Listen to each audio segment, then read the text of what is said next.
আসসালামু আলাইকুম ভাই। ওয়ালাইকুম আসসালাম।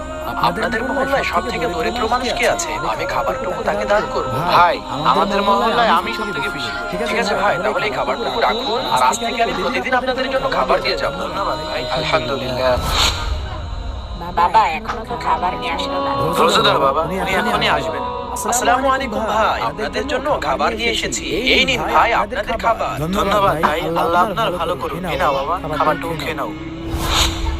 বাবা তুমি তো আগে নামাজ পড়তে, এখন পড়ো না কেন? বাবা, এখন তো খাবারের ব্যবস্থা হয়েই গেছে, এখন আর আল্লাহর কাছে কি চাইবো? ভাই এই নিন আপনার খাবার। ভাই দাঁড়ান, প্রথম প্রথম তো ভালো খাবারই দিতেন, এখন আবার বাসি খাবার দেওয়া শুরু করলেন কেন? আসলে ভাই আমি কখনো বাসি খাবার দিয়ে যাই না, আমি প্রতিদিন আপনাকে গরম খাবার দিয়ে যাই। আল্লাহ আপনার রিজিকের ব্যবস্থা করে দিয়েছেন, আর আপনি শুকরিয়া আদায় করা বন্ধ করে দিয়েছেন। এর জন্য আল্লাহ তাআলা আপনার রিজিক থেকে স্বাদ উঠিয়ে নিচ্ছেন।